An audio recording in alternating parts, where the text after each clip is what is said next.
Yo, YouTubers, how you doing? Are you alright? All my homies out there, how you doing? You alright? You alright there? How are you doing out there? Is everything alright there? Alright to you? Right, okay. We got sound, we got vision, we got an ugly man.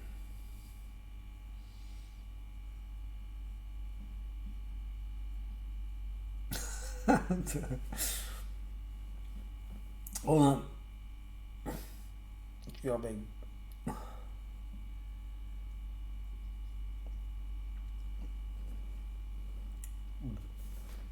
Alright. I can kind of add something to eat now. Yo YouTubers, how's it going? All my homies, all my friends, all my subscribers out there. Hey, all of you, all 217 subscribers. I just want to thank you all and say thank you very much. And I really appreciate you being around.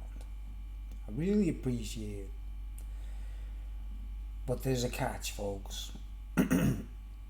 I'm just about to do a speech for you, right? As promised, I always have some kind of interesting speech for you. Always something amazing, something fantastic to speak about. And hold on, LIV, EOP, double OL Liverpool FC, LIV, EOP, double OL Liverpool FC. You're all surprised I'm not drinking alcohol, right? Don't worry, I put some whiskey in my tea. No, it's not. It's actually green tea, lemon and green tea. Cheap Aldi ones or little ones, they're like 55 pence a box. And echinacea tea bags. I'll do a speech about echinacea later on and explain why I take echinacea and you know I take it every single day basically, tea bags or whatever. Yeah, right. Am I boring you already? I don't know. Make noises on the camera to annoy the viewers who don't like it, you know, trolls, you know what I mean? Any trolls watching? Make all them noises they don't like. Anyway, I've got a speech coming up. Just to let you know what the speech is about in advance, so you either want to stick around and watch and enjoy what I've got to say, me argument, me points, me brilliance, me just plain old being cool, you know what I mean? Just Bruce being, well, you might know me as Roller. Some people call me Roller. They go, hey Roller, how about that? Thank you, Roller. Thank you for the comments. Or, I really found this video very interesting, Roller. Thank you. And I go, my name's Bruce. You know what I mean? My real name's Bruce. And me channel is Roller Coaster Ride, not Roller. Because you know why I spelled Roller Coaster Ride? Because it's like Cockney, isn't it? Like Roller Coaster Ride. If I did a Scouse, it'd be like Roller Coaster Ride, lad. Hey lad, you on to, lad? You on to? You on it, lad? Seen that roller coaster ride, lad? From Birkenhead, lad? From the One-Eyed City? He's fucking mad, ain't he? Oh, I swear. You seen that roller coaster ride from Birkenhead, lad? From the One-Eyed City? He's mad, isn't he, lad? You're on to, lad? You're on to? That's why our accent is different than people in Liverpool, because we're not posh, we're just different. There's a little bit of Wales in us. We're closer to Wales than Liverpool, right? Well, you know, we're closer to Wales than Liverpudlians are, right? So that's why we sound like we're talking posh. And you know I'm not talking posh, but it sounds posh compared to hey lad, any chance of you all like there, lad? There's a holiday, lad. On to, mate. Roller coaster ride, are you saying that roller coaster ride from the one-eyed city lad? Oh mate, he is such a woolly back lad. I can't believe it, like, but he's funny though, isn't he? You know what I mean? Well, anyway, the speech we're coming up to. I'm trying to keep the, well, this microphone is dead sensitive, so I think I'm okay. You know, I don't want. It's late at night, so we do a time check, and I'm not live transmission by the way at the moment. It's this is I'm recording this, and I'll be posting it later. It's 23:24, which is actually, you can actually see the clock in the corner, actually, can't you? You can see it there, like in the corner. You should be able to see that there, just a little tiny clock. So you can see, and the date is. Let's go. Oh, look at that. So, oh, don't worry about the banana with the sword. As you'd be quite used to seeing on my channel. Here we go. It's 18th of September 2019, and it's 23:25. That's 25 past 11. Greenwich Mean Time. And yeah, there's the time and the dates, right? That's why I don't know why I do that. I don't know why I check the time and the dates. I'm actually a bit mad on life. I don't know. I think I'm a bit mad. But anyway, how are you doing, everyone? It's been a long time. Or hasn't been a long time. I don't know. I've been performing and practicing and learning my set list, and I've got a great set of songs to take to town. If I ever get out there. I actually ended up saying to myself, right, I'll leave it till next summer because I'm still on social security, right, folks, and the number one and the dog thing. What can I say? I'm still on social security. I want to be independent, and I don't make money on the side, right? Right, now, all that aside, I'll be getting out soon. I'm making stickers, by the way. You might have seen a test video put up and it said, I've seen roller coaster ride. I've seen number one and a dog. Street Tour 2019. It's for tickets or not tickets, stickers or t-shirts or mugs or whatever. I've got to make some merch, right? Some merchandise. Because if any of you guys out there, and girls, chicks, lasses, women, as long as you're over 18, don't worry about me. I might be an old fart, but I'm quite virile, as they say. If you want me autograph and that, dirty old man. You dirty old man with a beard. But I'll be selling merch anyway. I'll be selling merch in the streets because I've got to make a living. I've got to do something, right? Okay, so you understand that, right? That's what that advert's about. The new number one and a dog logo with the dog, and it's a robot with a guitar. If you look close, it's actually a robot because I'm not a real band. My band is a backing track. It's the drums are a robot. Some of the synthesizers, some of the bass guitar, some of it is robotic, and I'm not playing anything. You know what I mean? I program it, but Anyway, that's what it's all about. Number one and a dog, Street Tour 2019. I don't think I'll be doing it in 2019, but I want to try. I'll try and get out and do some kind. Look, viewers, if you're watching, right, put a comment down below and say, I would love to see a video of you playing in the street. And if you're enthusiastic enough, folks, and you give me the feedback and you say, and I don't mean people who I know, I don't mean my family and my friends on the Whittle, I mean you've got to be total strangers, folks, people that don't know. If you see my videos and you enjoy my music, then please encourage me, say, I would love to see you playing on the street. I don't mean like in your town, which I would do if I could, you know what I mean? I'll come to your towns and meet you if you want, you know what I mean, and play live in your town, but I mean just filming it, catching it on film and doing a show in front of people in the street. And I'm quite good, you see. I'm quite a competent performer in front of people, you know what I mean? So it might be interesting. We're getting tramps dancing and all kinds of stuff, and over 18 females want me to sign the breasts with a gem marker or something like that. I don't know.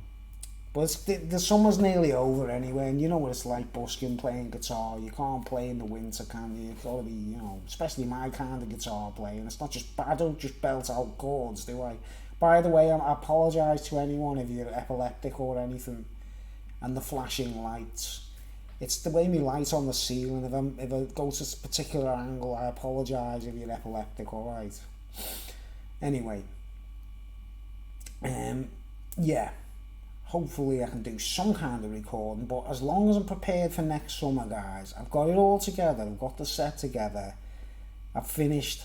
I've got the set together. I've got all the songs I need. It's great. It's rock and roll, man, and it's the blues and it's soul. And it's a little bit of me as well, you know.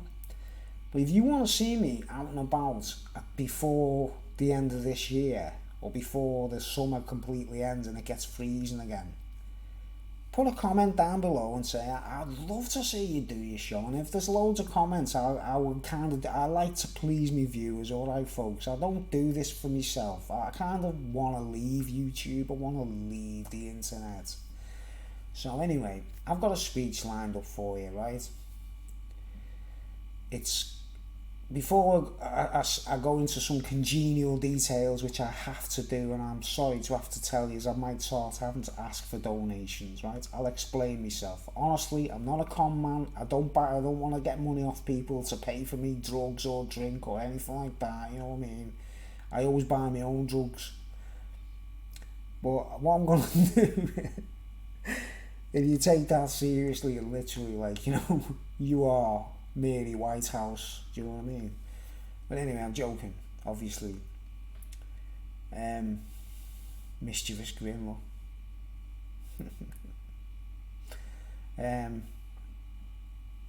What was I saying? I'm going to have to ask for donations, right, and I'll explain myself, right? But before we go into that, if you want to stick around and hear me speech, right, I've got a good speech for you guys. It's interesting.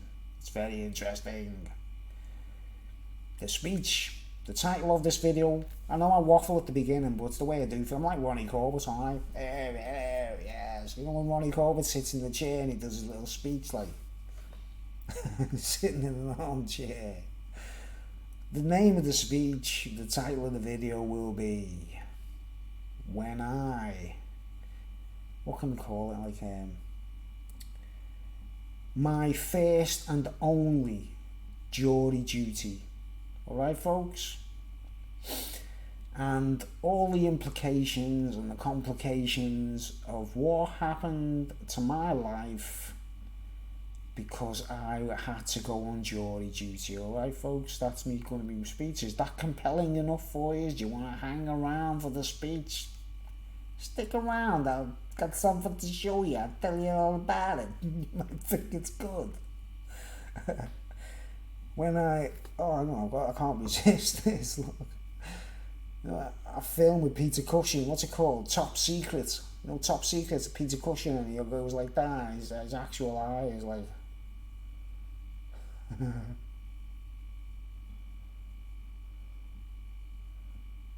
Like Cyclops, man. Look.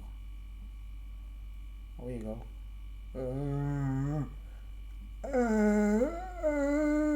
The bells, they make me deaf, you know. The bells whiskey make me drunk, you know.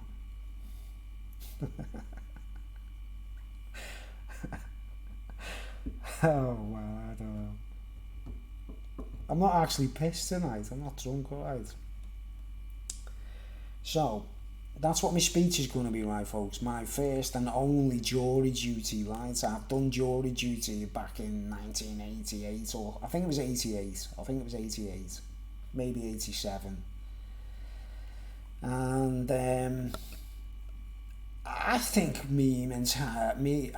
I basically put my life in danger because of it. And it's not my fault. I'll explain that. I actually tried to get out of jury duty. You know, some people want to do it because they're intrigued or interested or fascinated in law and all that.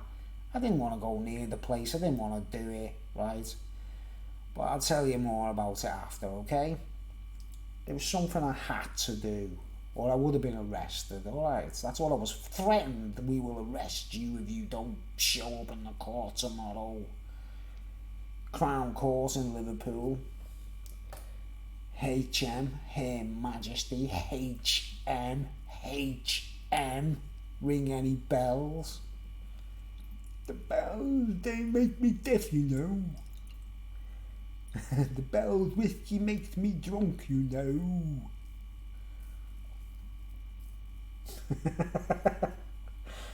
Right.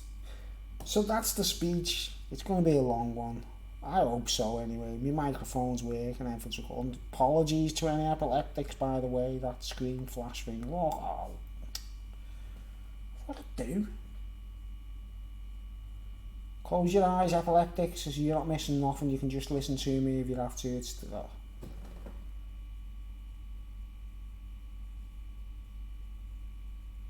Can anyone hear the rumble in my mic? My lights on. Oh yeah. Alright. Okay, anyway. It stopped. Now you can open your eyes now if you're epileptic. You can open your eyes, it stopped flashing lights. Okay. So that's what my speech is going to be. My first jury duty encounter, and I think it put my life at risk, and it could have put my entire family's life at risk. Let's put it that way, right? So that's compelling enough to keep you around. What a sad person you are. No, I'm joking. I'll try and sweep it. Oh, I'll get away from the microphone. So.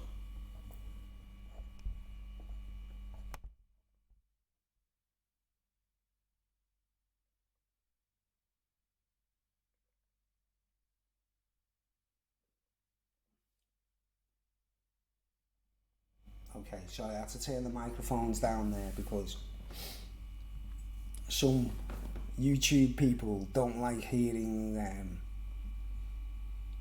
lip smacking and swallowing and gulping and belching and things. I don't know why. Like, I don't know what difference it makes. You ever watch them YouTube videos and it's like this where I'm just talking, right? And what they must do is they go into the edit. I tried it, I went into the edit, no, because I don't pay for it. I haven't got YouTube Premium or anything. How many of you out there try to edit your video afterwards and you can't do it? They're too complicated, or it doesn't work properly when you press save and that, like. And you go like, have you seen them videos on YouTube of people who are speaking, and obviously they go into the editing afterwards and edits everything, that they go or they do this kind of thing. It just gets snipped out. So what you get is like, and like they're leaping from one thing to another, and all the bits are cut out. Like, but it looks dead annoying, doesn't it? It looks dead. It's like the stereotype now on YouTube. It's a stereotype because everyone's cutting out the. If I sit here and I talk for like 5 hours, and then I snip out all the bits out of it that are like I don't need, and it turns out it's only an hour-long speech, I'd actually rather watch the 5 hours if I was watching someone else's video. You know what I mean? That's how sad and boring I really am, like. But anyway, how many minutes has it been? Oh, been 18 minutes, not too bad, is it, guys? No one with the way I warm up and get ready to do me Ronnie Corbett bit, like. So, yeah, right. Okay, here is my, this is a party political broadcast on behalf of the Roller Coaster Ride Party. I need donations. I don't need it for myself. I can actually afford to live on my social security. I'm alright, right? But there might come a time when I have to branch off from social security to pursue my street performing lifestyle and start busking for a living, and I can't claim the dole anymore, right? Which means I needed to do a test. Now, let me show you as an example. no, I won't forget about it. I'll just tell you, right? You know the video I posted up a couple of days ago of the number one and a dog logo, right? And it says, that's me gimmick. I give people tickets and it says, I've seen, and then on the front it says number one and a dog Street Tour 2019. If any of yous out there get to see me playing live, trust me, man, it's rarer than Halley's Comet. It's like I haven't done a live show in public since, oh man, I did a Queen tribute night. So I didn't, I was just myself, but I sang Queen songs in a band in the Cavern about 1991, I think. Maybe 92. And that's the last time I've done a live performance, folks, right?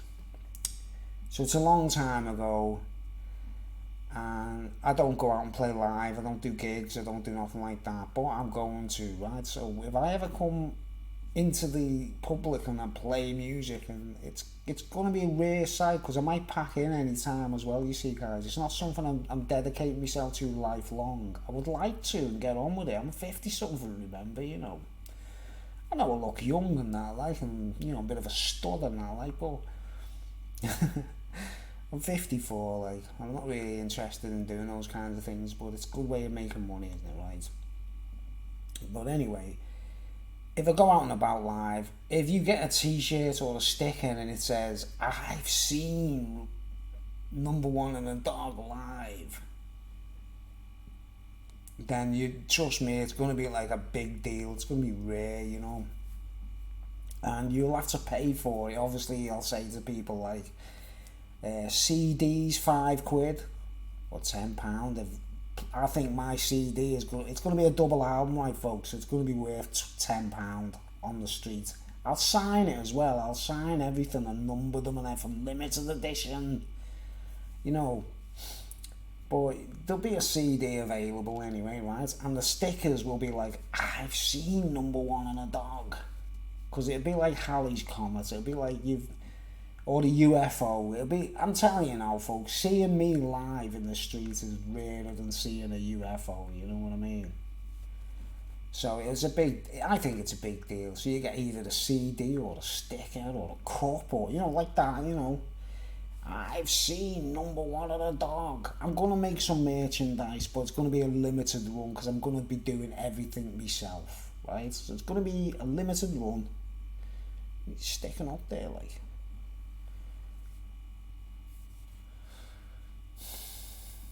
It's going to be a limited run. And I'm going to make sure some people enjoy what they see. Let's put it that way. I want to put on a show. And if you like it and you buy a CD and you buy a sticker, and like, you're going to be in a gang that's so elite and so exclusive. It's going to be mind-blowing.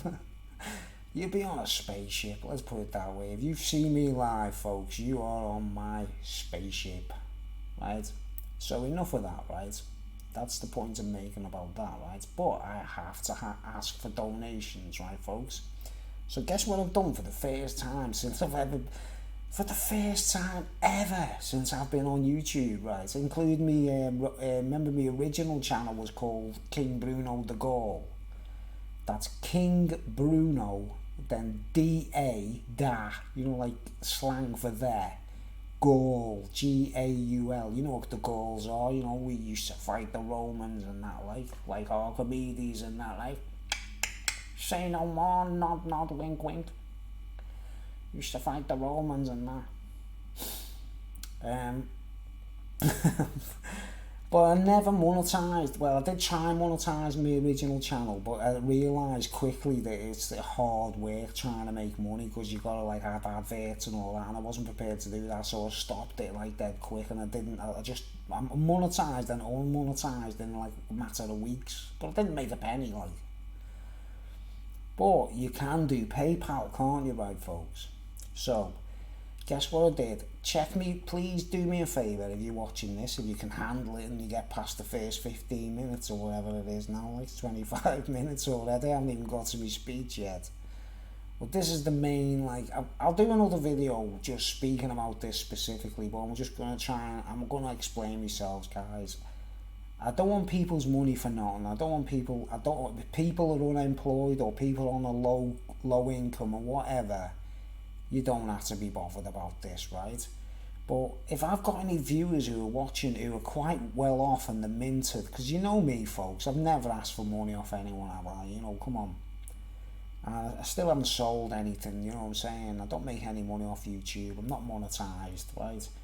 But for the first time, I've sussed out. I've always had a PayPal account because of eBay and pay. You know, I buy things in eBay and I sell things in eBay. You know what I mean? And you've got to have a PayPal account, haven't you, right? So I've got a PayPal account for that, right? And I've been watched a couple of videos on how you get out. I noticed videos on YouTube where they say, my Patreon link is below, and my PayPal link is below, whatever. And I see loads of people are getting loads of money, you know what I mean? And if the viewers like them enough, they're getting loads of money from generous people out there, right? So if there's any people watching who would like to help me out, and the main reason, like, guys, the main reason is I can't continue on YouTube. Like, I can do this kind of thing, I can talk on the camera, right? I can do me little videos when I'm playing my guitar and stuff, right? But I can't make brilliant videos. They're like really good because my computer's crap. It's a £300 computer. It hasn't got a graphics card in it. I can't really customize it because it means like doing things I don't know how to do with the BIOS and stuff like that, you know what I mean? So I desperately need to buy a gaming machine, you know, what, a powerful PC that maybe between £1,000 and £2,000, right? It's not for gaming. I don't even play games. I haven't even got a PlayStation. I don't do none of that. I might do eventually to play football, you know, FIFA or PES, you know, Pro Evolution Soccer. I love playing now on the PlayStation 3 years ago, you know what I mean? So I might get into that, you know, playing football with people online and stuff like, but this hasn't got nothing to do with the computer. I need a computer now, folks, for video editing. I want to make some serious videos with brilliant footage and brilliant effects or whatever, I don't know.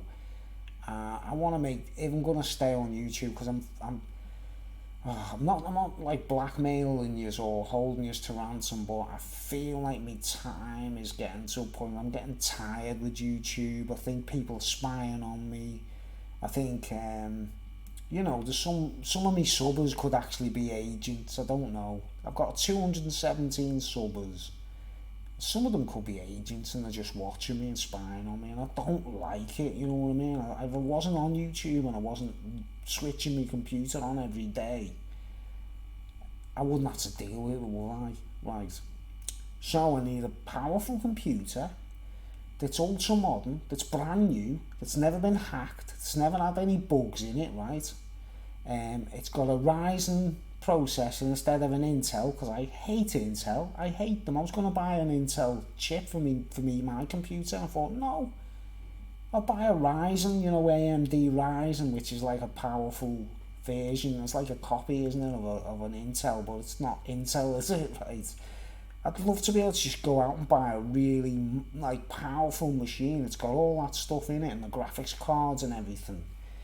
And also it would be good for me Cubase. My Cubase doesn't work properly. I've got a load of software on Cubase and it won't function. I paid money for it, you know what I mean? I paid good money for it, and I haven't got freebies. It's all proper. I've got Cubase Pro 9 or something. And I bought a load of synthesizers and everything so I can do some serious music, guys, you know. Can't use it. I've got to stick to the basics, basically. But anyway, that's me plea to me viewers out there, all like 10 of you that will probably watch this video. Or if there's something, just think about this, right? Some of me subbers could be phonies, and I put a video out and I expect, like, say, at least 100 of them viewers to watch it, like, because I've got 217 subbers, right? I expect at least 100 people to watch it, and it's like, it creeps up dead slow. It just doesn't, and it's like someone's siphoning me videos, aren't they? They're making sure that, like, someone's got to be agents, haven't they? Part of the setup, and they're making sure that if it speak about a particular subject, like the Queen or something like that, the Queen of Sheba, the Queen of Sheba, the Queen of Sheba. The only who's the only person on planet Earth we call the Queen, guys, you know? And who's the only person in the Bible we call the Queen? It's the Queen of Sheba, isn't it? We don't say the Queen of this, the Queen of that. There's loads of queens and stuff like that, isn't there? But like the Queen of Sheba, like. I should have turned the volume down there before.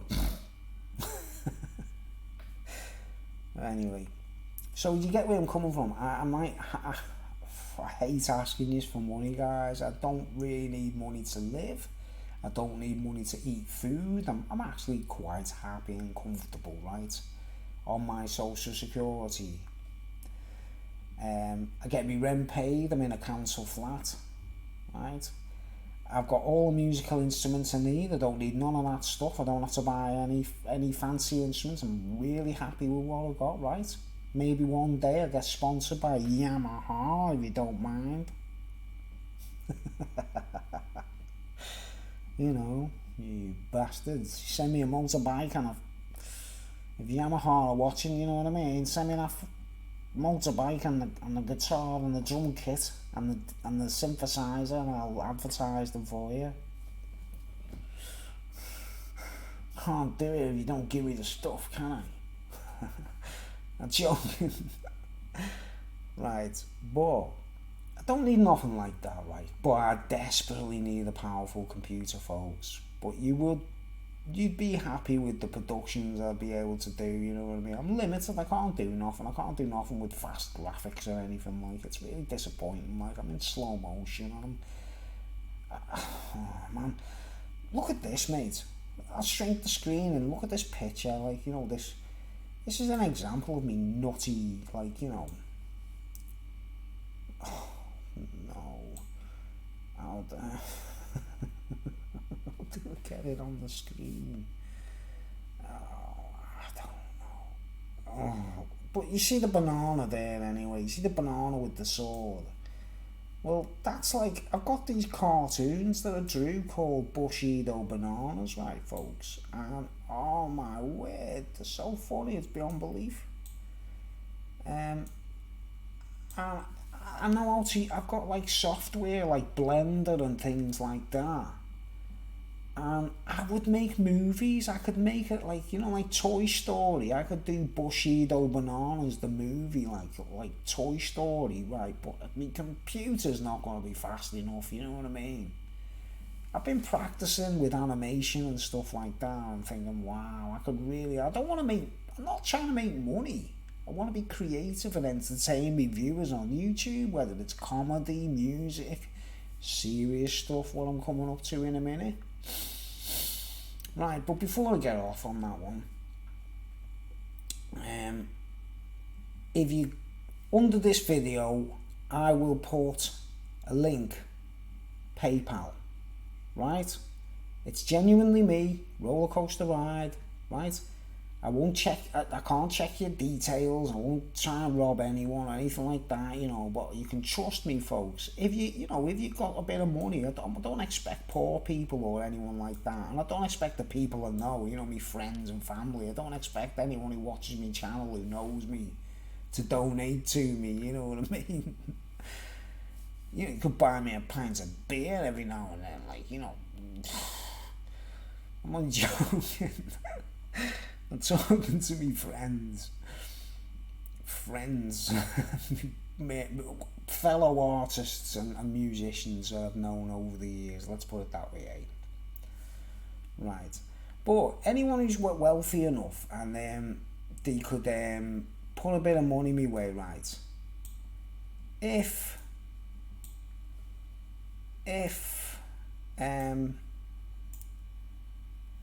just readjusting this, guy.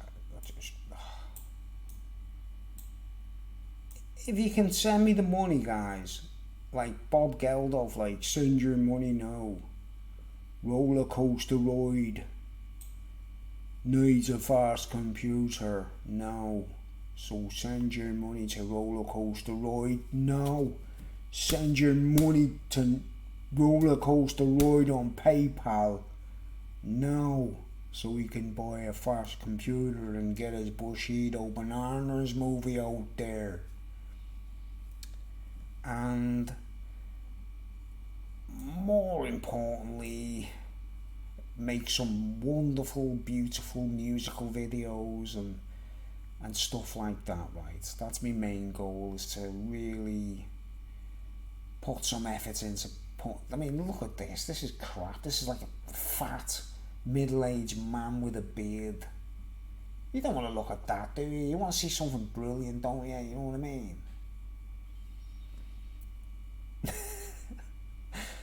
Well, anyway, check the link below in this video.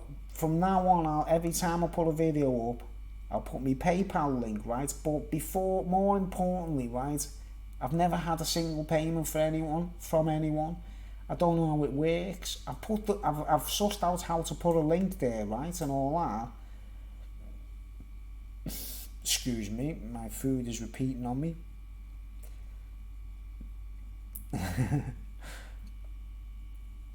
So I don't even know if I'm going to get the money, or if what you send to me will even right. But so what I'm going to ask you to do, right, folks, if you're generous enough, and if you're wealthy enough, if you've got enough money, right, and you like me videos and you're interested in what I've got to say, and you've got requests and you want to put requests in, I'll speak about things, right? But check it out first, right? Send me £1 or $1 or something like that, so you're not like sending anything and it doesn't get to me, and then I don't even know. I tried sending money to myself. I put the link together and everything, and I thought, right, what I'll do is I'll send money to myself with my own credit card, my own debit card, and see if the money goes in my account, you know, and see if I can actually receive money because it's like a busker asking for money in the street, basically, you know what I mean? I need to buy a computer, you know what I mean? That's my main priority, right? Once I've got that computer, I won't need donations. And if I'm up and running out in the street busking, I certainly won't need donations then, because I'll be getting money off people. I'll be selling CDs and stuff, won't I, right? So if any of you watch this and you've got a bit of cash, like, right, just send £1, send $1. If you're in Mexico, send about 40 pesos, right? 40 pesos. How much is that in English money? I wonder. I don't know. You know, we've got viewers in different. If you're in Holland, send me 20 guilders. Sorry, a guilder. Send me a guilder. Well, it's euros now, isn't it? If you're in Europe, send me a euro. €1. Oh no, it's doing it again. Look. Right, stop. Right. So, say 4 or 5 of you send me £1, or if you want 50 pence. I don't know what the minimum. I'm not sure what the minimum amount you can send on PayPal. I haven't got a clue. I've never received money. Think about it, how many years I've been on YouTube, folks, and I have never accepted a payment from anybody. I won't do Patreon because that's like a sort of, it's just too much hard work, isn't it? You know, like, I don't even like the internet, folks, you know what I mean? So I'm kind of putting myself out even coming on YouTube. I don't really like doing it. I like watching videos on YouTube. And when I'm doing music and I'm recording it anyway, I don't mind that, like, because I'm going to be doing it anyway, or I'm going to sit down and play my guitar, or I'm going to practice or whatever, like. So I'll record it while I'm at it, and then I'll throw it out just to show people, like, if you come and see me in the streets, that's what you're going to see, right? I'm not trying to, like, big myself up or be a star. Right. So, that's basically it, right? I need someone out there to start sending me money, small amounts of money, and actually, for real, I can see that it really does happen, like, that money actually comes into my PayPal account, and I can actually do it, like, you know. But I tried to send money to myself. It didn't work. It's like, you cannot send money to yourself. You know, as if I'm like a right sad knobhead. Like, you know, it's like, look at this sad knobhead who's trying to make it. I tried to send £1 to myself, you know what I mean? I tried to send £1 and it wouldn't let me, and I was like, oh man, I don't know, I can't even ask my brother, I don't want to bug my sisters, you know what I mean? It's only my sisters and my brother who will really communicate with, and I'm not going to bug my sisters and go, send me £1 or whatever, because like, if I knocked on the door and asked them for £1, they'd lend me £1 or whatever, or give me £1. There's lots of, you know what I mean? I want me viewers, me YouTube viewers, I want total strangers who we've never met to want to help me and say, yeah, if he gets a brilliant computer, his videos are going to be amazing, and I won't let people down. And let's put it this way, right? If it doesn't work out and I don't get the computer, or I don't do anything with the money, I'll pay you all back. Basically, I don't know how, I don't need to know how PayPal works. When you send money, does your name come up? And you can trust me, folks, you know what I mean? But I'm prepared to pay everyone back, or at the end of the year put a video together on YouTube and say, how many of you sent me money and how much did you send, and I'll send it all back to you, you know what I mean, if I don't buy the computer, you know. I assure you guys, it's not for like I'm not a gamer, I'm not like interested in computers really, I'm just quite bored, I don't like them, you know what I mean. I've got this thing, honestly, this thing here, mate, look at this. I've showed this before, but you know, look, see this thing? That's a 24 track studio, that. I use it as my audio interface. Right, it's my audio, you can see the lights moving as I speak. There's built it there, the microphone's there, right? See that microphone there? There's one in the other corner there. That's what's picking me sound up, like, look. Well, it's an audio interface and a 24 track studio, right? It's a 24 track studio. I don't need Cubase, I don't even need a computer, I can use that to record anything basically, and because I'm not really and I'd buy a synthesizer, and you know, I've got keyboard there, but Cubase is good to get, like, if I'm going to do a professional record, you see. So I've been learning the curves, you know what I mean, I've been learning the curve of how to become a record producer, so I can produce my own album, right? I want to make a record that's really worth listening to, okay? Stay tuned for that. So, are you prepared to pay me? Are you prepared to send money to me on PayPal? Please, the link below. I'll make sure there's a link below. I'll put it in there a few times so you can't miss it. Don't ever get me wrong that I'm trying to take money off people for nothing. That's just, I need the equipment to, you know, I need to set up a computer with the proper microphone and everything, and sit down looking like Alex Jones. Like Alex Jones. I have a studio like Alex Jones, you know, like. Oh man, I don't know. So yeah, get that out the way. I hope you don't mind me asking for donations, folks. I hope you don't mind. And I'm not doing Patreon, and I'm not monetizing my channel, right? Because let's look at it this way, right? I've got 217 subscribers, right? Maybe 10 to 17 of those are people I know, and I wouldn't dream of asking them for money. But just imagine if 2,000 of you, if you watch if 200 of you watch this speech, which I don't know why it doesn't happen, like, but you post a video on YouTube and you've got like 200 subbers and like 5 people watch it. I'm like, where is everyone? What's the point of subscribing if you don't watch the videos? But anyway, if 200 people gave me £10 or $10 each, there's my money for my PC.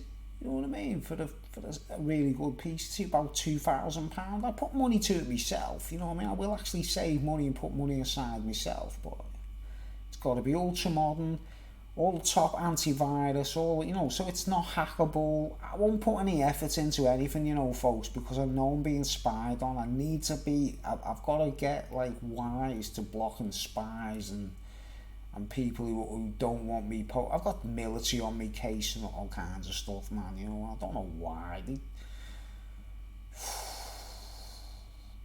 ever seen that film AWOL with Jean-Claude Van Damme, and he attempts to leave the French Foreign Legion and he just won't leave him alone? It's a bit like that. Why? Some kind of people who want me like they won't let me be myself and go away and do my own thing. It just seems to think that they got control over me, like, you know. I don't know what it's about, you know. Well, I do, but it's nothing to do with. I'm 54. You know what I mean? I don't want to be Jean-Claude Van Damme. I just want to be a boring old fart that can sing and play, you know, and great speeches. So anyway, if you got this far, I mean, well, man, 45 minutes already, right? Alright, here's my speech now, folks. So will you please donate to me? Please donate. PayPal link below, right? But if you don't want to send a large amount of cash, like 10 quid, £10, $10, you don't want to take the risk in case it doesn't go get to me, like, do a test, put £1 in, put $1 in, whatever, and then I'll be getting really excited at the knowledge that, wow, I can actually receive money now from people who want to help me. Praise the Lord God Almighty, you know. Because it is all in the name of just trying to educate people, and I've got loads of things to talk about. Man, I could talk for hours, you know, as you well know. Speech. Roller coaster ride, speech. Okay. Thank you if you do send any money. I'll put the link below. Please check the link below. And send money to me for my computer. Not a big donation, nothing like that straight away, but a small donation just to see if I get it. And then I'll get back to you and I'll say, thank you, blah, blah, blah. Now will you send me the big donation? I mean, I might be lucky, might I? Someone might watch my videos who's a multi-millionaire and go, you want £2,000 for a computer, Bruce? Here you go. Boom. And I'll go up and I'll check my PayPal account and it says like £2,000 has just been paid into your account, mate. Like, I don't know. I think I deserve it, you know, folks. I put so many videos on YouTube for free and music and stuff like that, and I don't monetize. The ones that are monetized, the cover versions, folks, I assure you, I don't get any off that. I don't monetize cover versions. That's, you know the score with YouTube now, like. Okay, back to the main issue. Here's the story, folks. Here we go. I want to tell you a story. Or Max Bygraves, I want to tell you a story. Max any American viewers, if you don't know who Max Bygraves is, Max Bygraves. He was a comedian from Britain and he was really boring and he wasn't funny at all, but he'd always go, I want to tell you a story. Max Bygraves. Right. About 1988, 87, I was living in a family circumstance with a child and an ex-girlfriend who I will remain nameless because we hate each other now. I will post my videos. I've got videos going back to 1986 of when I was a dad in a family with a common law wife and a child who was supposed to be mine but was a practical joke, I think. I know it might seem cruel, that, folks, but I'll tell you about that another time. But my videos, I've got home videos of when I was a dad, like eating me tea in the kitchen with the family and that and stuff like that. It's like, ah, it's funny, man, because it's real home videos, you know what I mean? They're funny, they're actually funny, like, and the kids like, oh, hey, dad, what's going on now? I'm like acting like a total knobhead and that, like. But anyway, that's something you can look forward to on YouTube, is my vintage home. You've seen some of my home videos from years ago. Some of them are quite funny, like, but I've got loads, you know, folks. I've got some funny videos that I'd love to share with you. Like, I got rid of all the blue movies. I got rid of all the home porn movies with my ex-girlfriend, like, because I'm a decent fella, you know, so I'm not going to share them.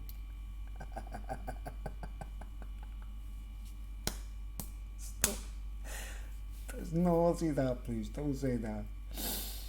No, but, like, back in the day, I can actually get videos to show you the period when I did the jury duty anyway, right, folks? You can see what a boring fat lump of lard I was, you know, henpecked and helpless and a lump of lard, like.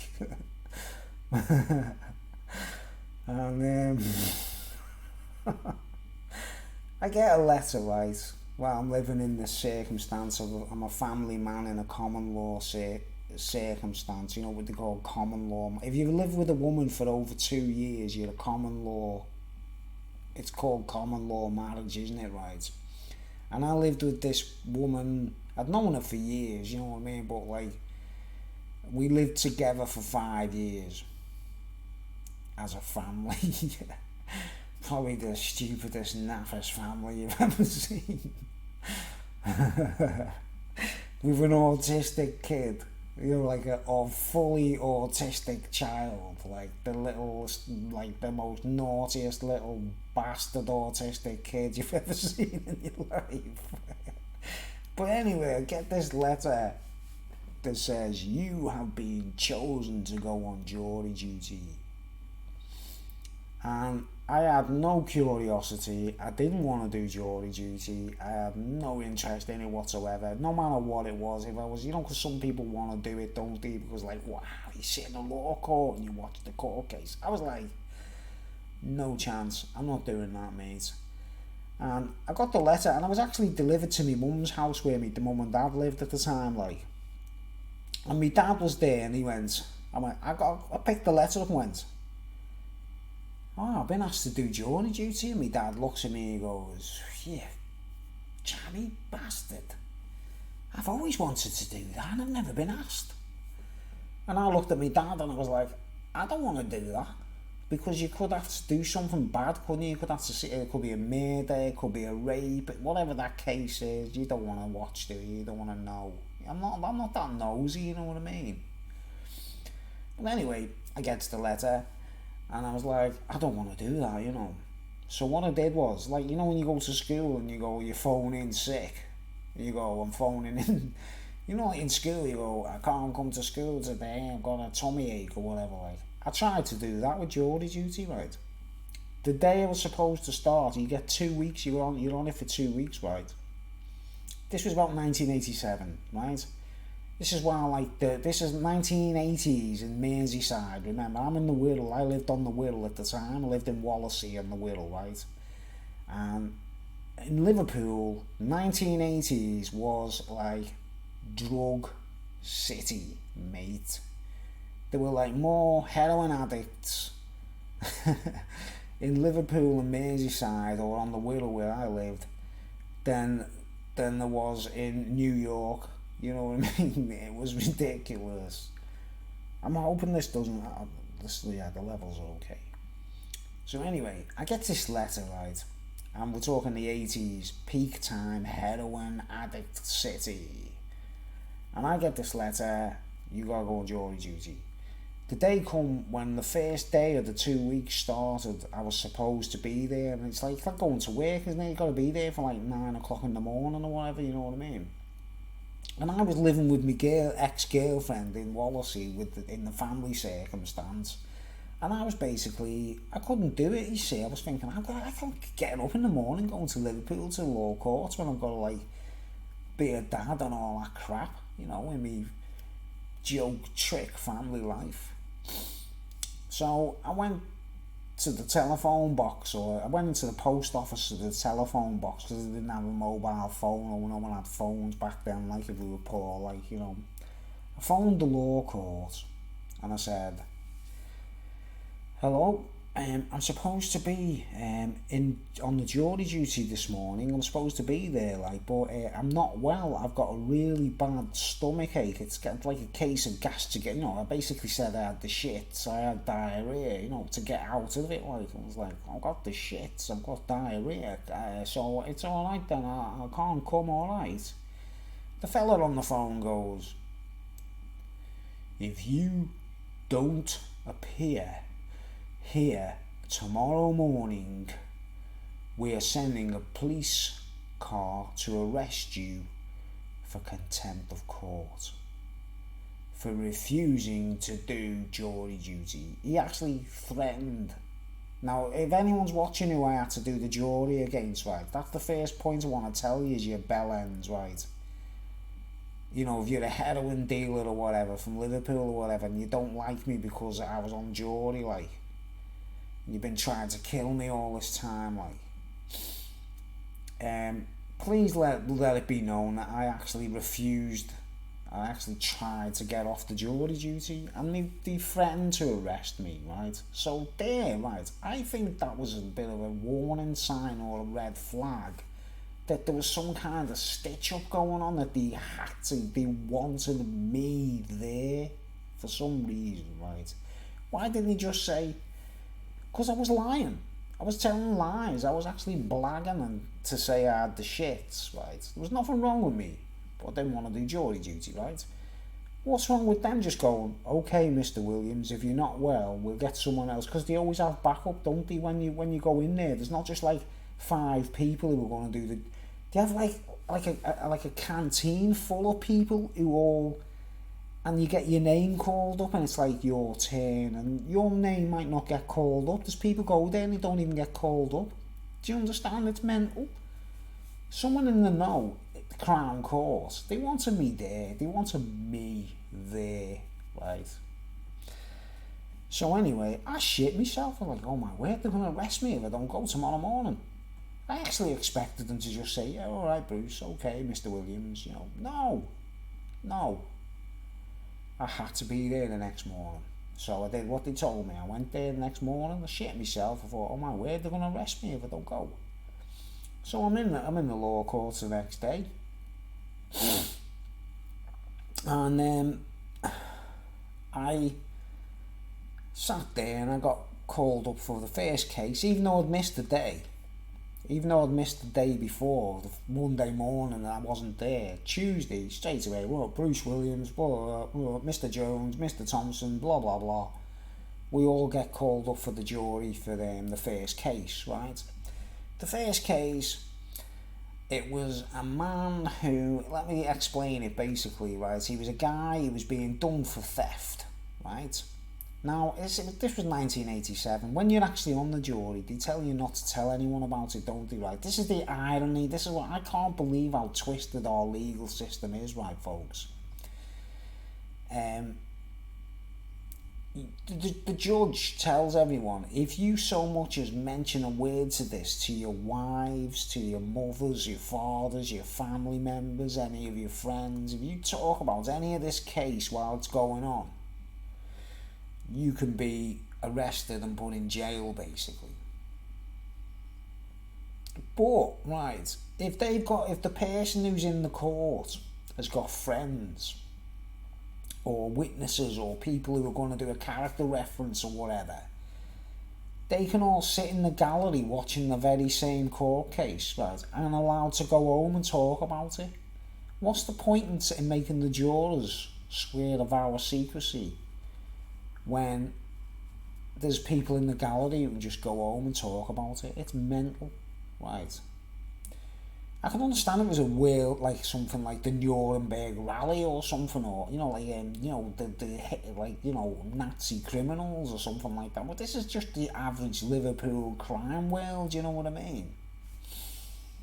My first case, is this man. He was a cocky, what they call a watchman, you know, a security guard on a building site, right?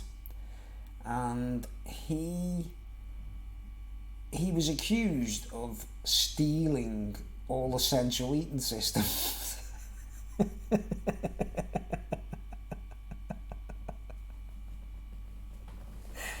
It was like, it's a housing estate that's just being built, a brand new housing estate in the Liverpool area, right? And somewhere in Liverpool, like Bootle or somewhere, right? And you know when the housing estate has just been fenced off and they've got guard dogs keeping people out, right? And they have a watch guard, you know, what we call a watchman or a security guard, right? Who walks around and stays in the shed and drinks tea or whatever, but he goes out with a torch if he hears any noises or anything, right? The watchman was accused. He was only like, he was an old guy, he wasn't even like a young man. He was like, say, 50 something, I think. I felt sorry for the guy, you know what I mean? Well, he was up for theft, right? And the idea is, do you know you have like all the central heating systems are all still in the boxes, and radiators and boilers and timers and everything. All the stuff was in this shed ready to go into the central heating systems, right? And what happened was, all the central heating systems were stolen. Right, the whole like housing estate's worth of central heating systems. Oh. Right. And the cocky watchman, what they call the cocky watchman, we call them cocky watchmans in Merseyside, right? The watchman, it's over an hour already. Is this exciting or what? This is going to be a long one, this, isn't it? But anyway, this watchman, he claimed, right, this is the court case, right? This is what the main thing of the court case was. He said that, like, a gang of men with balaclavas and shotguns, right, stormed his shed, right? He's sitting in his shed having a cup of tea, watching the telly, like, on his normal business, right? This gang, and anything's possible in Liverpool, folks. You gotta understand how mad Liverpool is, right? This gang stormed his shed with shotguns. They were armed with shotguns and balaclavas, so he couldn't see any of the faces, right? And what his story was that they forced him to help them load this van with all the central heating systems that were worth thousands of pounds, right? And then they put him in the back of the van with the central heating systems. They filled the van up, you know what I mean? Or they done like 3 or 4 runs. I don't know exactly. I can't remember exactly what it was like. But they took every all the central heating that was going to go into these brand new houses. They were brand new central heating systems back in the 80s. Worth a fortune, right? And the guy said, They held me at gunpoint with a gun. I didn't know any of the faces. I didn't recognise any of the voices or nothing. And he said, "You help us get these central heating systems into the van and that." Like, and he was forced at gunpoint to load the van with all the central heating. And then they took him in the back of the van at gunpoint, and they drove all the way in the middle of like nowhere, right? It's like somewhere far away from the building site. And then they dropped him off and let him go, right? And he had to walk back like 10 miles or something back to the building site and then phone the police, right? I actually tried to get the guy off, basically, right? But he was accused of, he was in on it, you know. He actually he told his mates that you know, he knew all of them, and he told them, like, you know, if you come and you pretend to, like, you know, hold me at gunpoint and that, like, we get all this central heating systems and you can keep them and that, like, we split the money later, you know. So that's what the prosecution was. The prosecution was that, like, this guy didn't get held at gunpoint whatsoever. He was telling lies, and he was in on the job, and he robbed he helped them rob the central heating systems, right? good story, like, isn't it? You know what I mean? But the case was they had to prove that this guy was telling lies, right? And the funny thing about it is, right, it was my first ever jury duty case, right? It was the first thing I've ever done on jury duty, right? I felt sorry for the guy. I thought, oh look, he's like 50 something. He's not an evil man. He hasn't done anything evil. Only essential eating system. They would have been insured. Do you understand? I was like, they would have been insured. So what I'm going to try and do is when we get into the jury room and do the decision time, you know, I was going to be like Columbo or Petricelli or something, you know, Petricelli, the solicitor, the lawyer, like in America, like I was gonna like stand up and go like, I don't think he did it, mate, you know, even if he was guilty, right, I wanted to get this guy off, like, right. So here's your proof for me. I'm not like a sort of, you know, even though he was guilty or he could have been guilty, I was gonna try and get this man, like, you know. Right, so in the jury room, when we got into the jury room, and the evidence was stacked up against this fella, right? There was evidence stacked up against him, but they've got this policy in the law courts that, like, they give them a chance. I don't know what it's called, what's the word called, leniency, or... There's a little gap in the actual prosecution where they're saying, like, if the jurors are nice enough, they might just let this guy go, like, you know what I mean, and not, like, try and incriminate him. And guess what? I was the only juror who was nice. Do you know what I mean? Because I'm sitting there saying, like, my argument was, I said,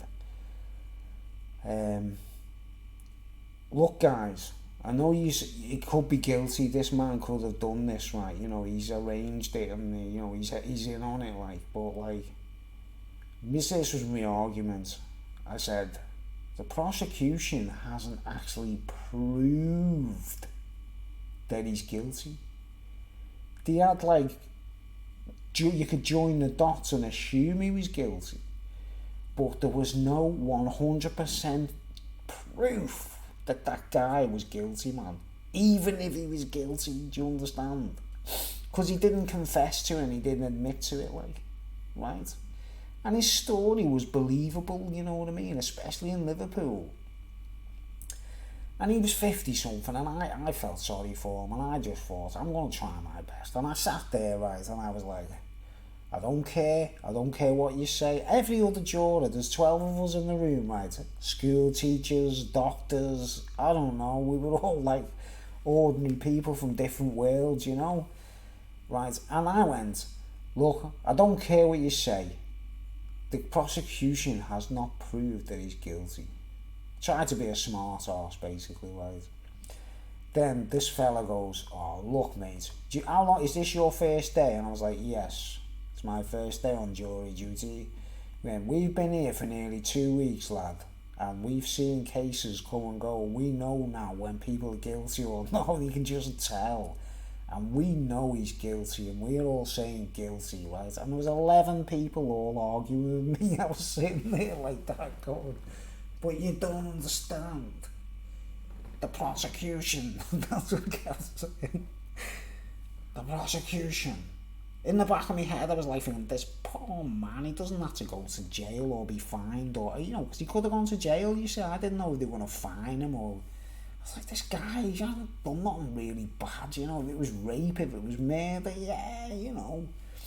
But he was like just a sad dude, you know what I mean? He was obviously short of cash, you know what I mean? He wasn't like a rich man or nothing, like. And I was like, honestly, guys, I really tried to get this fella off, man. And I was like waiting for the 11 people to go, all right, mate, we see what you're saying. The prosecution didn't prove that he was guilty, did they? Like, because they didn't. There was no 100% proof. It was based on our common sense that we decide he's guilty, you know. But we had the opportunity to let him go. Do you understand? 11 people argued with me for about an hour. Honestly, I didn't give up, mate, right? And you know what they ended up saying to me? It was like, I realised how ruthless people can be and heartless, basically, right? They were going, we know he's guilty because we've been on cases just like this and we know, all right, lad, you know what I mean? And they were all kicking off on me, like, they were like, all looking at me going, hey, what are you trying to do? And I was like, I tried everything. And they ended up going, look, mate, it's like 5 to 12 and it's dinner time, right? And you have a lunch break, you know what I mean? And he went, if you don't make this decision by the time it's lunch break, we're going to be locked in this room and they keep you in for the lunch hour. Don't you understand, lad? And I was like, I don't care about me lunch. I want this man released. And they were all kicking off on me because they wanted to have the dinner, right? I had to give up. I had to go. I went like that. I went, okay, guilty. And honestly, guys, I could have shot myself, and I'd have felt terrible. For like, this guy could go to jail for this, man. So I went, okay, all right, you all want to go for your dinner, do you? You all want to go and get a sticky bun and that, like. So I had to go, guilty, okay, guilty, alright, are you happy now? And they're all going, right, okay, right, yeah, now it's 12 of us all agreed he's guilty. I'm like, yeah, we're all agreed he's guilty, like, and I was like, pfft. And then we went into the court, right, and you know what was weird about it? I was actually right, because we give the verdict, the guy was guilty, right? He was actually guilty. I knew he was guilty, but I could change the jurors' minds if I could, you know what I mean? And then, so they go, okay, guilty, right? And after we made our mind up, and that was like, the judge said, okay, we've got some details to reveal about this case, so put your minds at rest and that, like.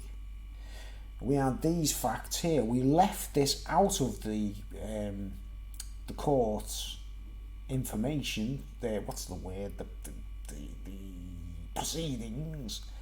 We left this information out of the proceedings on the basis that you could have been lenient and maybe not, you know. The judge basically admitted that they left very definite facts that would have proved conclusively he was guilty, right? When I said the prosecution hadn't proved he was guilty, I was right. They left these details out, right? And they wanted us as 12 jurors to make our minds up on, because it wasn't a murder or anything. They were giving us the opportunity to let the guy off, you know what I mean? And they read out these things that they didn't mention in the case that they could have, and it was like, the judge said, that's to put your minds at rest, jurors, just so you don't feel terrible or bad about yourselves. And the judge looked at me in the eyes as if to say, you know, it's like they've got a hidden camera and they watch you when you're doing the jury, like. He's like, just in case any of you feel a little bit guilty that this man is being prosecuted, okay? And I'm sitting there thinking, I was right, we could have let him off. But the sentence wasn't so bad. It was like a fine and a short, like, community service or something, right? It wasn't anything serious, he didn't get anything bad, but the guy, obviously, he had a load of Central Eatons to sell, you know what I mean?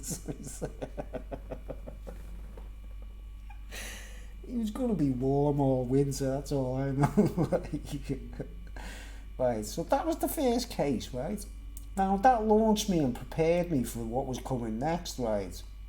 Where you think, okay, if someone's guilty, you've got to say they're guilty, and that's all there is to it. Otherwise, even if you don't want to get these people done, the other jurors are like, you know, they're all goody two-shoes. I'm used to being a little bit of a tea leaf and nicking things off doorsteps or whatever when I was younger, or I used to nick CB radios out of cars, for example. I used to hang around with thieves, man. I used to knock around with people who nicked stuff and that, like, but I knew they weren't evil people, do you understand? So I was kind of like, you know, but everyone on that jury, for that particular case, They were all goody two-shoes. They probably haven't nicked a newspaper. They probably haven't stole a sock from a laundrette. Do you know what I mean? They wouldn't have done nothing, but I would have. You know what I mean? And they would all look at me as if say, "You one of them, are you?" You know. I got like, I'm just think about this, right, folks? It's 5 to 12. We want our lunch. They just wanted the dinner. But anyway, that court case finished. The guy was fined or whatever. And he didn't look like he wasn't too perturbed. He knew he'd robbed everything. I don't know how many people helped him and what happened, like, but it was a great story, you know what I mean? He was dropped off in the early hours with, you know, after being held at gunpoint.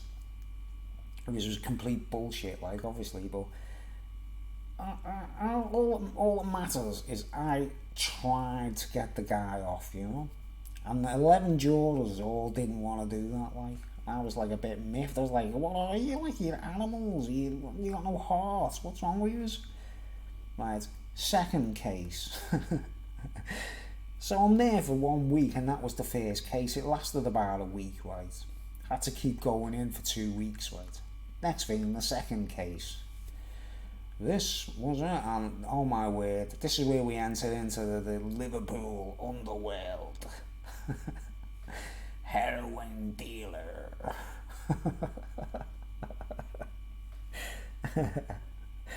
Oh, it's interesting, this, isn't it, right?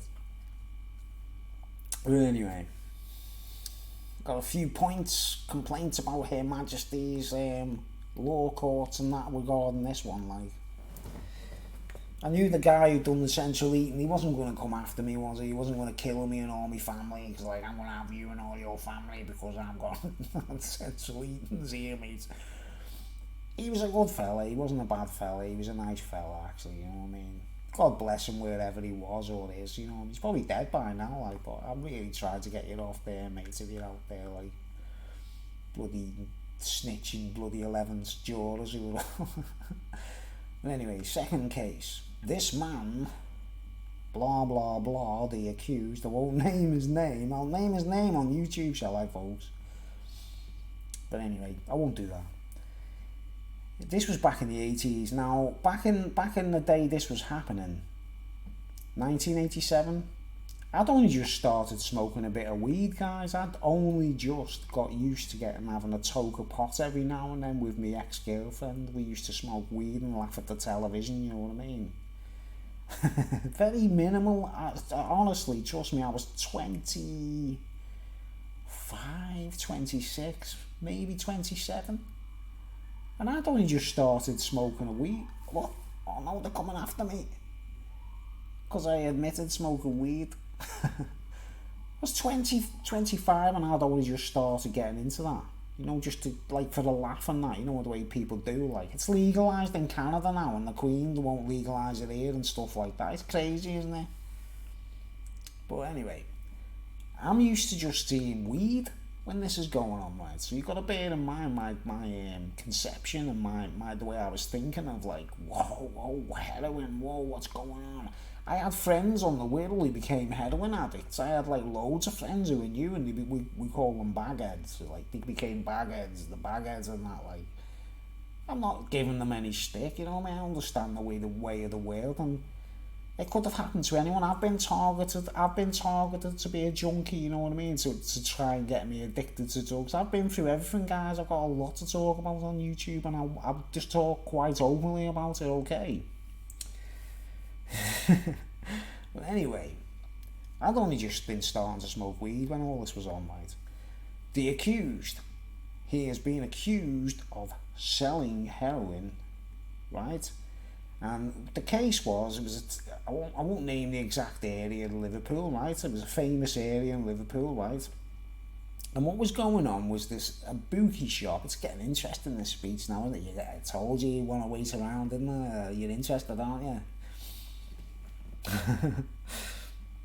Gangsters and everything, this one, mate. Just simple old stupid me, like, in the middle of it all, like.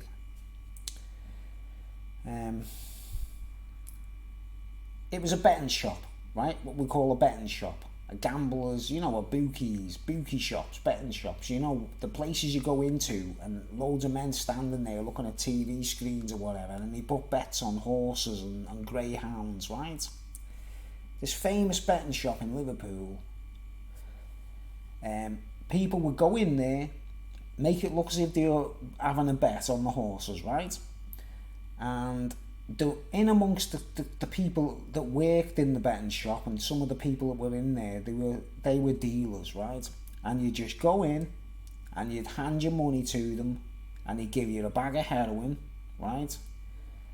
And then you'd leave the place and go home, right? Okay? Is that okay? Everyone allowed? Does anyone storm my room to come and kill me for saying that, like, on camera? Right.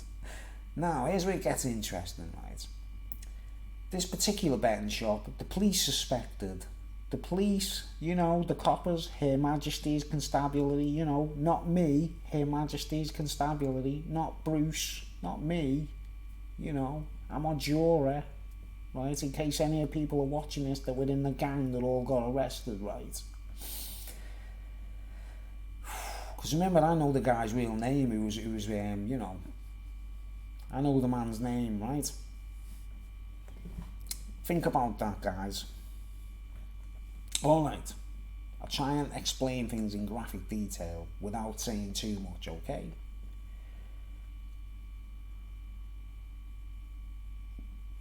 People would show up at the bookie shop and buy heroin, right? Hard drugs. Back then in the 80s, remember, weed was still a bit of a taboo back then, 1987, 86. Even weed was still a bit of a taboo. So you can imagine how people thought of heroin, right? Okay. Now, the point was, the police had been tipped off that this place was selling heroin to people, right? Smack, Brown, Bobby Brown, Smack. Heroin and Brown, Bobby Brown as they call it. Right. A bit of white, a bit of green, a bit of brown. Right. Hold on.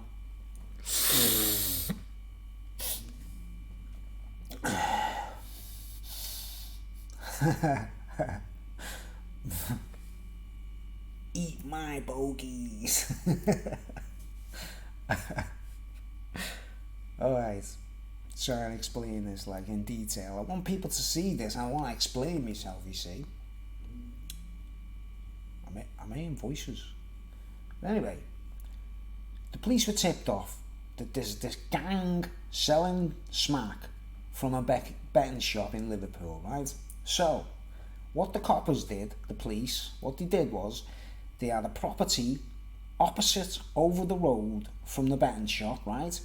They put a video camera in the window, right? Aimed it at the betting shop, and every time they saw someone buying, some of the people used to walk into the betting shop to score, right? To score a bag of weed, to score a bag of smack, right?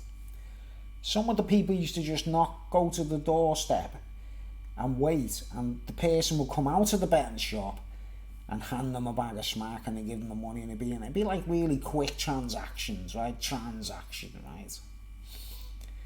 And they had this video camera aimed at the front of the betting shop, zoomed in from a distance, right? From some old lady's house over the road who gave them permission to film, right? Now, it was a major operation, right? Because it was a lot of money, and they were really heavy duty heroin gang, right? And there must have been about, I don't know, 5 CID officers in on it, like, you know. And they had this camera roll, and obviously the guys who were selling the stuff haven't got a clue they're all being filmed, right? And we had to sit and watch all this video surveillance, which was like, oh my word, it was like, have you ever watched something or been in school and you're literally going like this? And you're falling asleep because you stayed up late and you can't stay awake, right? But we sat in the court. the jurors, me and 11 other people, and they said, these are long videos you're going to have to watch, folks, you know what I mean, right? And we were watching it, right, and you'd be like, you'd have a CID detective who was like playing the tapes, and he'd be on this screen for us all to watch, this little television screen in the law court, right? The guy who's standing, who's accused, the guy who's being, the accused, he was accused of being in this gang selling heroin, but the reason he pleaded not guilty is because he was the only one of the entire gang that wasn't on the video camera, right? Everybody else in the gang was outside the shop handing smack over to people and taking money on camera. They didn't know they did. They didn't know they were on camera selling Bobby, So we had to sit there watching all this. I'd only just started toking a bit of weed, you know what I mean? I'm watching these guys selling heroin on camera in Liverpool, right? And there was some seedy stuff, guys. In one occasion, you seen the copper, the CID man goes, "We want you to pay particular attention to the left of the screen or to the right of the screen. Approaching the betting office now are two schoolgirls in school uniform." And there were two girls in school uniform that must have been about 12 years old. I don't know. Say 12 to 15, right? And they're coming towards them in school uniform. They're in school uniform with girls wore back in the 80s, the hair or whatever, with school uniforms on, and the CID says, "Please pay attention to the two schoolgirls approaching the betting shop now." And we're watching that, thinking, you gotta be kidding me, what? And they go right up to the door of the betting office, and the dude comes out and goes, and gives them a bag of smack each. It's what's that, the pocket money? I don't just started smoking weed. And I'm watching these girls buying heroin on camera in Liverpool, you know what I mean? What school did they go to? St. Trinian's. What's going on there, mate? And I was thinking, wow, did they go? They could have been scoring it for the boyfriends, couldn't they? Because they're less likely to be searched or whatever. I don't know. They didn't know they were on camera. They didn't know they were being filmed. I know. And sure enough, every member of the gang, they come out the door and they go, dead quick, transaction, take the money, hand over the bag, little raps and that, And trust me, guys, I know it might sound interesting, right? But these videos were we were there for a week. It was the second week, right? That's 5 working days, right? 5 working days we had to be in that court. The case didn't end till that Friday, the end of the week. The whole week, the case, right? But most of the week we were watching these videos of from a policeman's perspective. They're prepared to sit there for hours getting this evidence, aren't they? You know what I mean? But from a juror's perspective and watching the videos, honestly, every one of us, mates, we were falling asleep. We were falling asleep. It was so boring. It was beyond belief. It's the most boring film or movie footage I've ever had to watch in my life, because it wasn't even exciting or done with from a camera there, a camera there, a camera there, edited. It was just one camera looking through a window across the road at this betting office, and you could just about make out the people's faces and their identities that were selling stuff, and the colour of the clothes they wore and that, right? It got to the point, right, where some of us as jurors were going, some of the jurors, right, we'd be sitting there like that, watching people just buying smack all day, going, and we were And some people were falling asleep on the jury. The judge said, might I inform the jurors that if you actually fall asleep,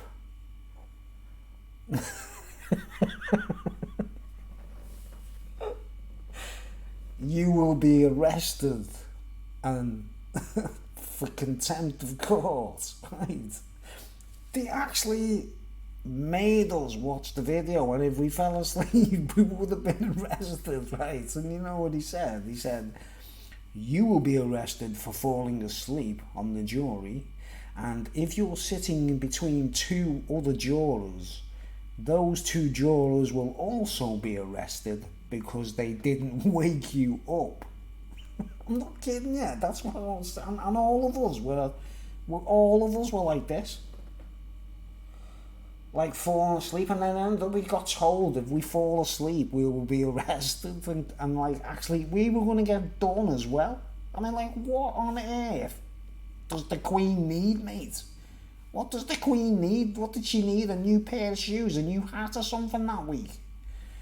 Because we would have got fined, right? So we're sitting here like this, trying to keep awake. Oh man, this is so boring. There's no music, there's no soundtrack. There's just a CID man doing a running commentary going. And if you notice on the left of the screen there's a man crossing the road. He looks like he's wearing a bus driver's uniform. And you've seen all these shady people from Liverpool scoring smack, basically, right? And oh man, by the time it got, when he went, right, that concludes the end of the video evidence, you know what I mean? We were like, okay, no, that's like one of the most boring movies I've ever seen in my life for like 4 days or something, yeah. And all the evidence that they'd filmed, right? All the people were seen on film buying heroin and selling heroin. Every one of them were arrested. I don't know. Hold on. Apologies to any epileptics. Every one of them was arrested if they bought, because they didn't know they were being filmed, and as soon as they went off the camera, they were being arrested. You know what I mean? But the dealers in the shop, they had to leave it. You know, they were like, they couldn't break. You know, they wanted as many of them dealers caught on video as possible, because the Queen needed a new hat that week, you know. So they when it comes to the bust, they stormed the shop, right? And everyone was arrested. They found tons of heroin in the bookie shop, upstairs with the shop. And you know, the people who own the shop were in on it as well. You know, it's actually a major thing going on, like, in Liverpool, right?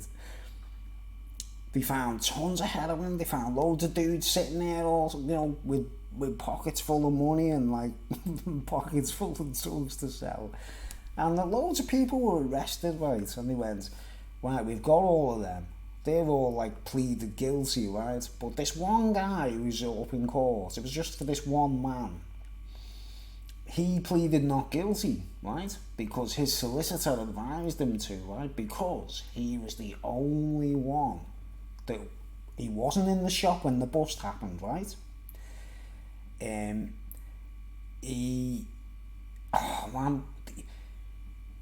They knew he was part of the gang. The police knew he was part of this gang because he'd seen them connected, but he just so happened to not get caught on camera, right? And his solicitor advised him to plead not guilty because there was no visual evidence. All the other guys, they couldn't deny it. They were all caught on camera. The schoolgirls were caught on camera.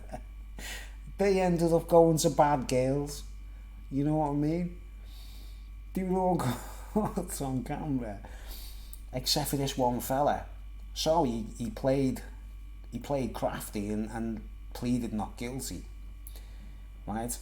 Then all the evidence of this guy, like he wasn't on video, right? So he was worth him trying, right? Now, bearing in mind what I'd done the week before, folks, right?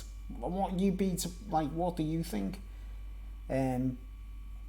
would you put someone down who's a heroin dealer or what? I was thinking of the guy who sold the central heating system the week before. Thinking like, trying to get him off, like, and like, look man, I got like bollocked, I got attacked by 11 jurors and forced to say guilty, and I was like, so I made my mind up there, as like, look man, if the prosecution proved that this guy is guilty, there's not much I can do, is that? He's gonna have to go down, isn't he? Heroin, it's a jail sentence, it's guaranteed, isn't it? It's not a fine, it's a jail sentence, right? So anyway, I said in my head, look, if we get in the jury room and this guy is definitely guilty, I'm not going to play any games. I'm going to have to put him down on it. I'm going to have to say he's guilty. If I stand there and if I sit there and I go, but the prosecution didn't prove that this man was guilty, I think he's not guilty. Just imagine how that would have looked, you know what I mean? All the other jurors would have gone, oh, so, if there were any jurors that were on the same, because a couple of them were there from the case with the central heating, they looked at me and go, oh, so you're not only a thief, you're a bit of a lamb, you know what I mean? Like, I'd have been accused of so I thought, look, I'm not going to fanny around. This guy's going to have to go down, isn't he? You pay the price, you know what I'm saying? Like, all the other lads are all going down, you know what I mean? What's the problem? But anyway, the guy kept his mouth shut. He said he was not guilty. He wasn't there, well, on camera, right? This is how they got him, basically. They'd been tipped off. They knew he was all involved, right? So they'd been watching him. They'd been observing him, like, privately, if you know what I mean, right? And they found out where he lived, and they busted his house. He was arrested. He was actually chilling out in his bedroom when the police arrested him. He wasn't he didn't even know everyone was being busted, you know what I mean? So the police busted him or whatever, like, in his bedroom. And it just so happens this guy was, I'm not taking the piss, I'm not trying to be funny or have a go at him, like, but it was absurdly strange because he was unemployed, he was on social security, he was a scouser, he was a full-blown scouser, he wasn't like a posh or anything like that. He was a real scouser. He was about the same age as me, roughly, about, say, 20 to 25, you know what I mean? He was roughly around my age, right? He was only a young lad. But when they stormed his bedroom, he was like Jimmy Savile. He had, I don't mean like he was a pervert. He had a bracelet that was like big, chunky gold. When you go in the jury room, they put evidence on the table for you to examine, don't they? You got to look at the evidence. Like, basically, it's in our faces, basically, like what we have to look at to prove that this guy is not on the dole. You know what I mean? And when they busted him, honestly, man, he must have been mad. You know what I mean? He must have been mad to not think, like, of just pleading guilty and getting it over with, you know what I mean? Because he was just like, they stormed his bedroom, he's in Liverpool in the 80s, and he's in his 20s, right? He was like a millionaire.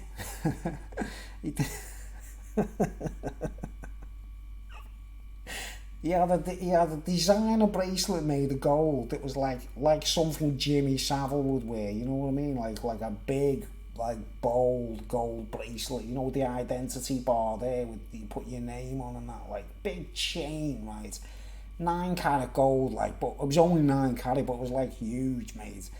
That was on the table. It was like, we found this in his bedroom. He was wearing this, or it was on his bedside cabinet. And they're going like, he's on the dole. He signs on the dole. He's got a bracelet that would have cost about, like, say, 500 quid or something back then, yeah? Right? Loads of other things in his...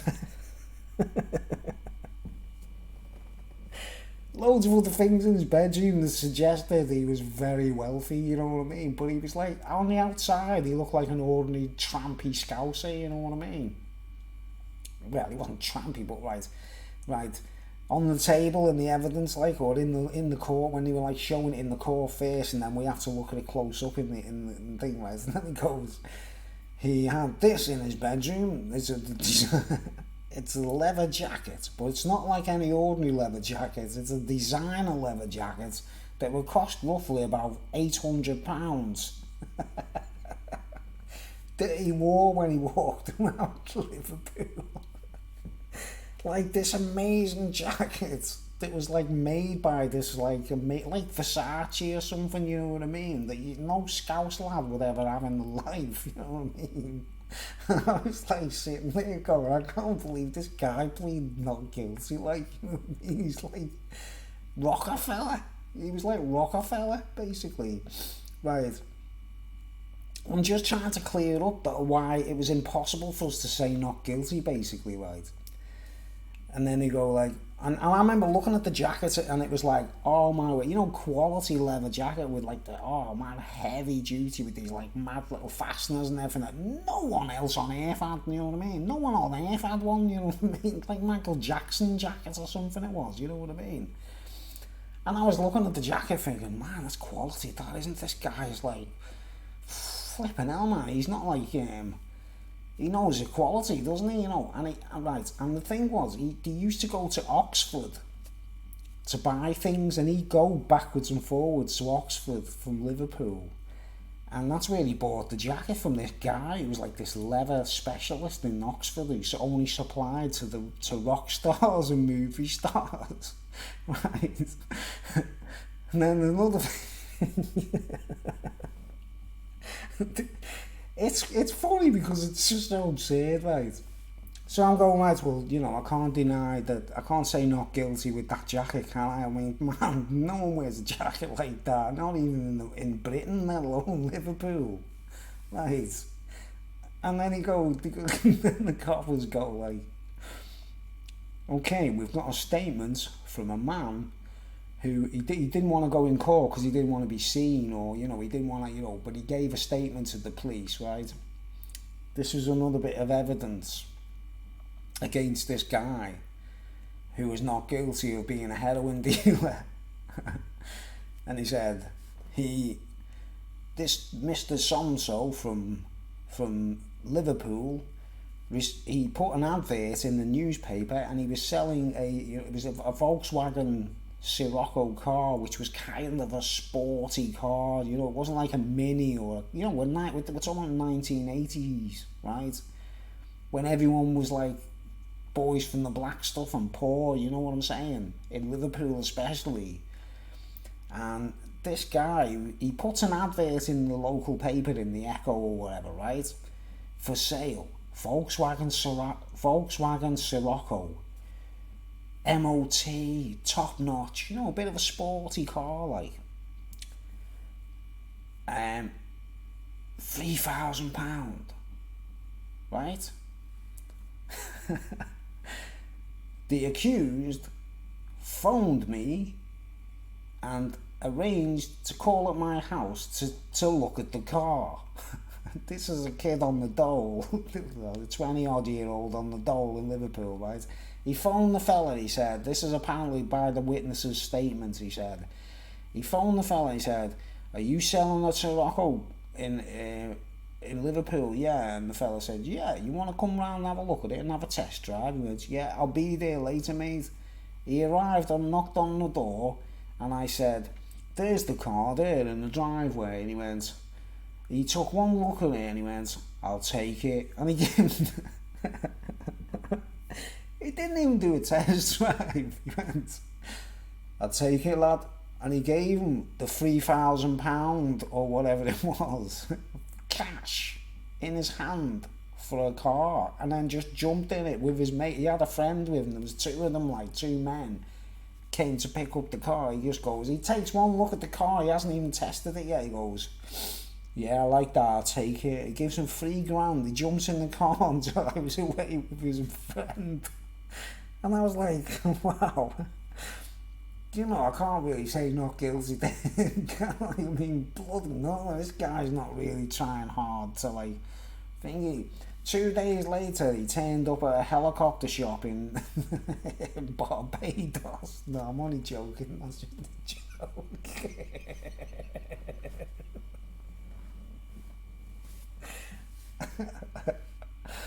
Oh, I will think about it, like, so that was another piece of evidence against him, right? He bought a car cash. The fella said, look, I'll take like monthly payments for it if you want. And he just goes, nah, I'll take that, lad. They gives him £3,000 for the car. He jumps in, he drives away.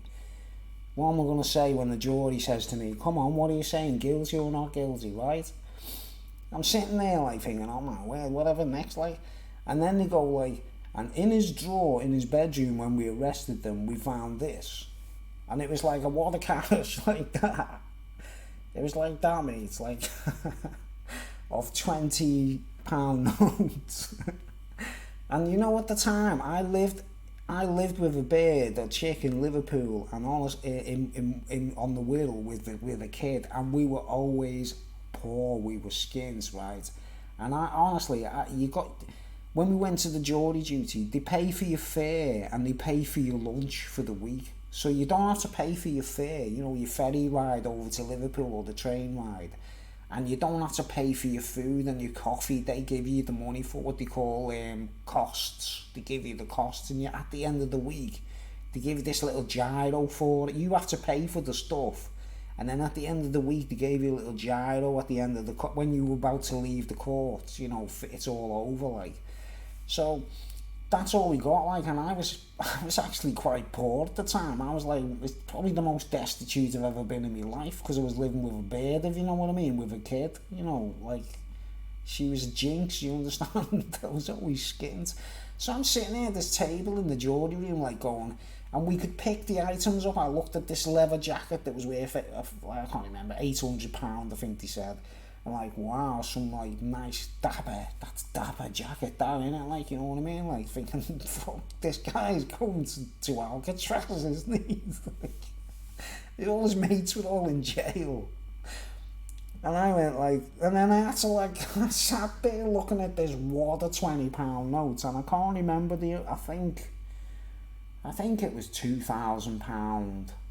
I think it was £2,000 worth of £20 notes with an elastic band around them, you know what I mean? I was like that, like going, looking at the other jurors thinking, if I take one of these £20 notes out dead quick, like, we'll wonder if I can get away with it, like, because I wonder if, like, I was thinking, do they actually count the money when we go back into the court, like, after we look at the evidence and that, like, I had to hold, like, £2,000 worth of money in my hand, knowing I was going back to my house to be poor again, you know what I mean? I was like, but in my head I couldn't escape the thought. I was like, this guy is definitely guilty, isn't he? What am I going to say? I can't say not guilty. I would have, trust me, right, if he's watching now, the fella's watching, like, he was arrested, I would have lied and said, look, he's not guilty, you know what I mean? But that was just downright impossible, you know.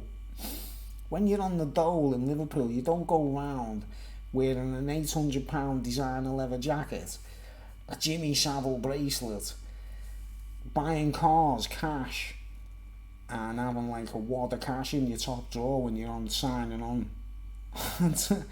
all employment benefits. So you had a job, you're a smack dealer, you know, you got to face the facts. Right, okay. It gets to the end of it all, right, and we're on the jury and that, like, in the room, and we sat there, right, and there was 11 other people all sitting there, and they all go, guilty, guilty, guilty, guilty, guilty, guilty. It got to me, I'm like, and I actually felt bad even doing that, you know what I mean? I was like, guilty. I felt terrible. I was like, this guy's going to go to jail. He's going to jail, isn't he? I went, guilty, right? And then, you know, the last person of the jury they asked was this girl, and it was her first week. She was about the same age as me, you know what I mean? But it was her first, like, it's the first time she'd ever been a juror, right? And they went, what do you say, love? What do you think? And she went, I don't want a man going to jail because of me. And she burst into tears. She started crying her eyes out, and I was like actually in the role of like what the other jurors were doing with me of the week earlier, going, look, come on, you know he's guilty, you know what I mean? We can't, like, you know. And she was going, but I don't want to be responsible for a man going to jail. You know what I mean? And all the other jurors were all going, look, love, we know it's difficult, but he come on, he's like Jimmy Savile here, mate, you know, think about this. And he was rich as fuck, he was loaded, you know what I mean? He was one of the richest men in Liverpool. He had more money than John Moore, you know. But eventually, she cried her eyes out and she felt terrible. And she went, guilty, okay. You know, and we all, like, had to say guilty, right? And then this is the bit where I'm a bit dubious, right? Here's where my dubious element comes in. For some strange reason, we weren't allowed to see sentence being passed, right? Which means we voted him guilty, he's going down or whatever, right? We didn't see sentence being passed. We didn't see whether he was going to jail or not. And you know what that means to me? The police done a deal with him. The police done some kind of deal with him because we didn't see him getting sentenced, right? We went into the law court, we all said guilty, and then they went, right, blah, blah, blah, blah, blah. And no, the case is over, but we thank you for your help, right? Now, here's where the argument is from my perspective. I don't even know if he went to jail. We don't even know if he got a fine. You don't get fined for things like that. We think he done a deal with the police. They probably said to him, we won't let you go to jail if you help us get this Bruce fella on the jury. and like, you know, try and get him into drugs and that, like, and fuck his life up or something like that. Because trust me, soon after, a lot of things happened to my life. Like, my girlfriend got into drugs, I was being targeted, there was all kinds of stuff, right? That's another speech altogether, that, folks, right? But anyway, I've got the Liverpool Mafia want to kill all of us, you know what I mean? Right. This is what I'm really pissed off about. We didn't see sentence being passed. So for all we know, he was released and he knows all our faces, right? He knows all our faces, right? The judge said to us, it's the same thing. If you speak a word about this case while this case is actually in effect, if you talk to your girlfriends, if you talk to your mothers or your fathers about any of this case, you will go to jail. That's what they told us, right? We weren't allowed to speak about it, right? But in the gallery were all his friends who hadn't been arrested. They were all like proper Scouse looking shell suits, you know, like dapper gear. They all had designer gear on as well, if you know what I mean. They were all like rich Scousers, right? There was about 10 of them, 12 of them or something, standing in the gallery, allowed to watch everything and look at every single one of our faces. All the jurors, all of us were like just sitting there looking at them thinking, hold on, are they his friends? And what they were doing is, they were supposed to be, they stood up and they go like, I've known this lad since I was a kid and he doesn't sell drugs and he doesn't, and they were so ruthless, man, right? I'm not having a go at them, but this is a fact. They were so ruthless, they were just lying through their teeth to get this guy off, if you know what I mean. That's what they were there for, and every one of them stood up going, he's been my mate like since I was like 12 or whatever, like, and he's never sold drugs in his life and that, like, you know, just completely lying, like, right? Now, we're not allowed to talk about any of that case, right, as jurors, right? But every one of them lads on that gallery were allowed to go home and talk about it. They were allowed to go home. The judge didn't say to the people in the gallery, you do not say a word of this to anyone. They could have just gone anywhere and said, like, there's a juror there, like, and his name's whatever, and there's a juror there, and we know he lives in Birkenhead and that, like, and they could have had us all stitched up and bumped off in no time, couldn't they? We're talking about a big heroin ring. It was the beginning of the fall of a big heroin ring, do you know what I mean, right? Every one of them lads, I had friends who were heroin addicts and stuff like that, right? So I was just looking at the ones who I knew, I was thinking like, he's on the bobby, he's definitely done the bobby, he sells it. I could just tell by looking at them, you know what I mean? I know that kind of thing, don't I? Because I'm used to Birkenhead, Birkenhead, Smacktown. Right, but they weren't warned not to talk about it, right? We didn't see sentence being passed, right? Which was very sketchy in my eyes, you know what I mean? No one, he didn't, it looked like he wasn't going to jail, and they were like doing a deal with him, and I was a bit worried and thinking like, I wonder like, what exactly would the deal be on this, say like to stop him being going to jail, you know what I mean? What they prepared to do, like. Right. Are you with me on that one, folks? What I'm trying to say is all these guys who were standing there could just look at our faces, right? Now, the case was finished. We didn't see him getting past sentence. Did he go to jail? I don't even know. After 2 weeks, after the whole week sitting there watching all that evidence and everything and knowing that the guy was guilty, we didn't even see him getting sent down, right? So, it all finished. Right, you are excused from jury duty now. You've done your bit, like, blah, blah, blah. And we're like, ooh, thank goodness for that, it's all over. Is it bollocks? You know what I mean? Because we walk out of the court and all 11 of us, like all 12 of us jurors were all walking out at the same time because we've just been, well, no, some of them were still there because they had another week to go, you know what I mean? But we had finished our 2 weeks, right?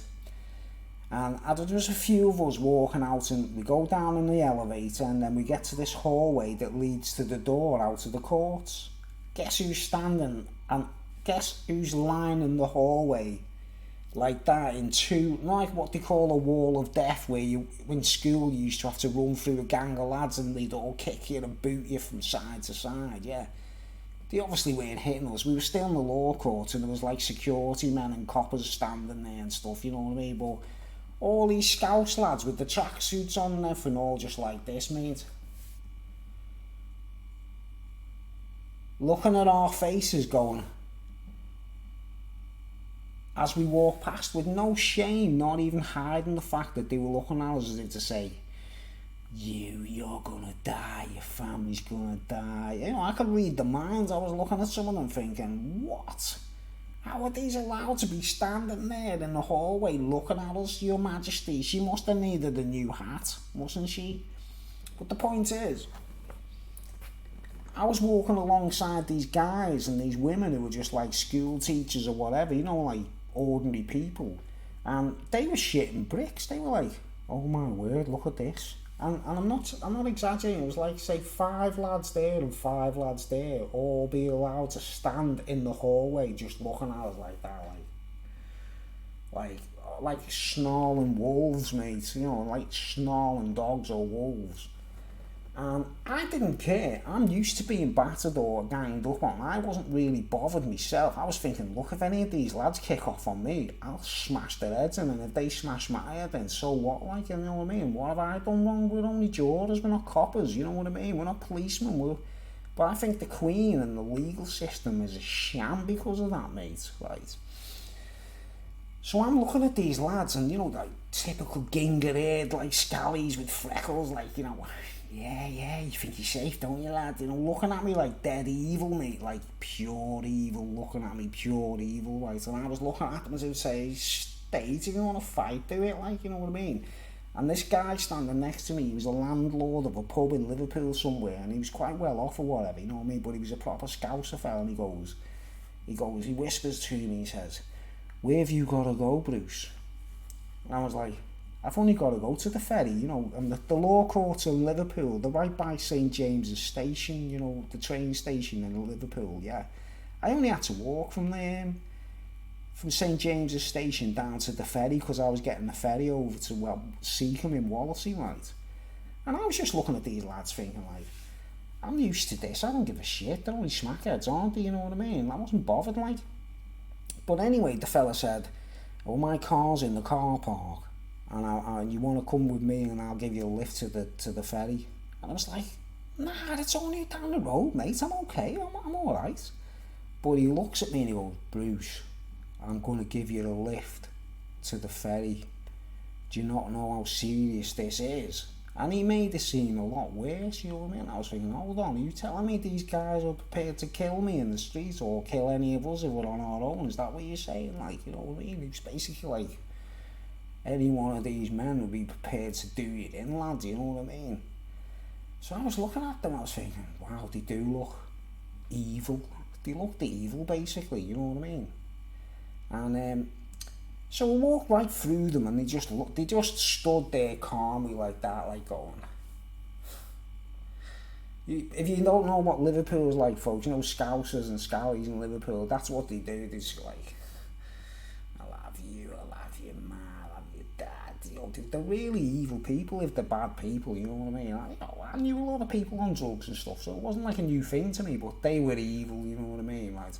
And it was cool because their mate, he didn't even get sentenced. He didn't even get stuck down. We don't know what happened to him, but they were all allowed to stare at us and give us evil looks, you know. So the fella said to me, like, come to my car and I'll give you a lift. So I walked out with him. I got in the car with him, like, and he took me to the ferry and he dropped me off and he said, and he was looking round outside the car like that. You'll be alright now. Get straight on that ferry boat now, okay? Don't, like, you know, look back or whatever. Like, don't hang around, alright, Bruce? And I was like, are you for real, mate? I've just done jury duty. I'm not like Inspector Gadget or, you know, Inspector Clouseau or something here, mate. I haven't like arrested any of these people, you know, just happened to be on the jury duty, you know. No wonder the girl started crying, innit? So I ended up getting on the ferry, like sort of looking over my shoulder and that, like, right.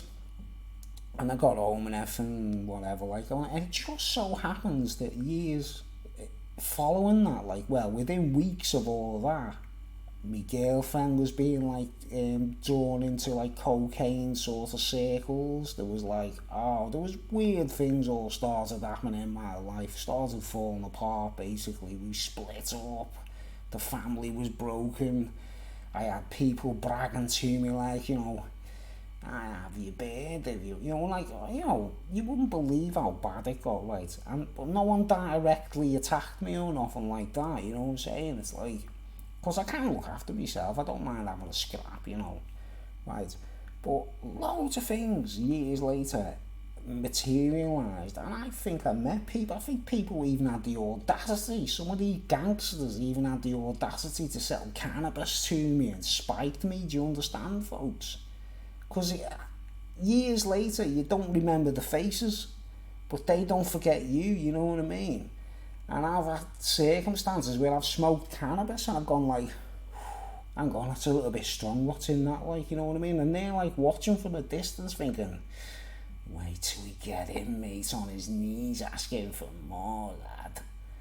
Do you know what I'm saying? I've actually been like a honey trap where they try and get me into hard drugs and all kinds of stuff, and I was only just getting into cannabis then, you know what I mean? I was thinking, oh man.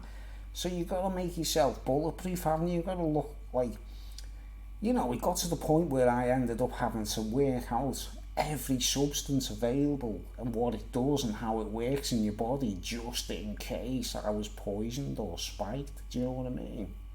I'll go into that in more detail in another speech, you know what I mean, what I'm trying, because I've actually been accused of all kinds of stuff, me, right? I know myself, don't I? I know what I've done and I know what I've dabbled in and what I've tried, but you've got to think of that in the background, guys, where if you've been had to walk through a law court with a load of evil dealers from Liverpool, like, looking at you as if to say, super spam, lad, super spam.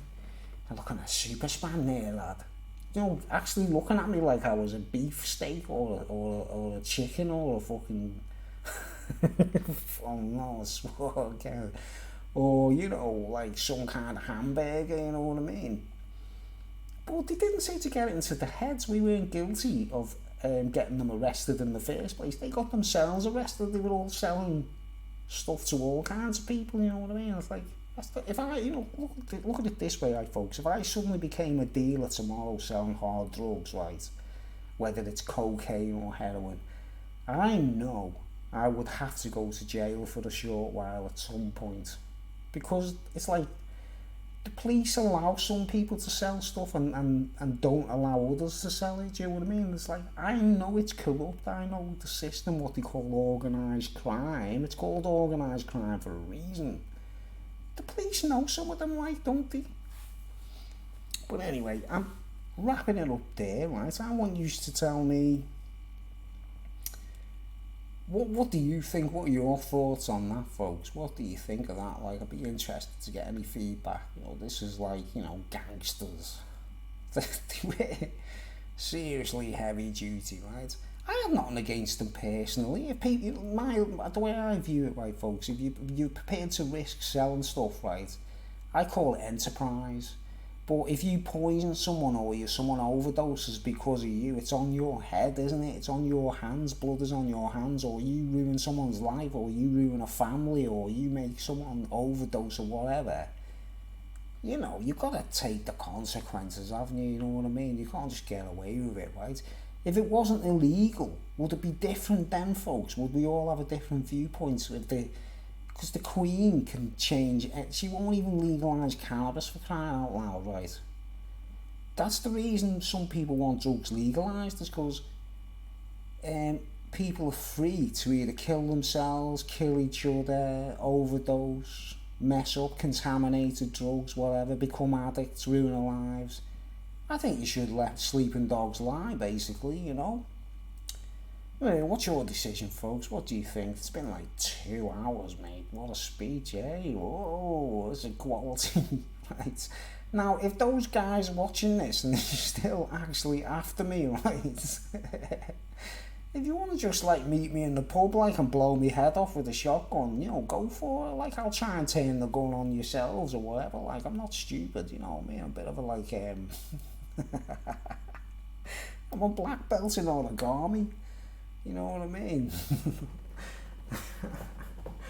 But listen, you know, I would have actually said not guilty if I could have. Is that fair enough? What would you have done, guys? What would you have done, right?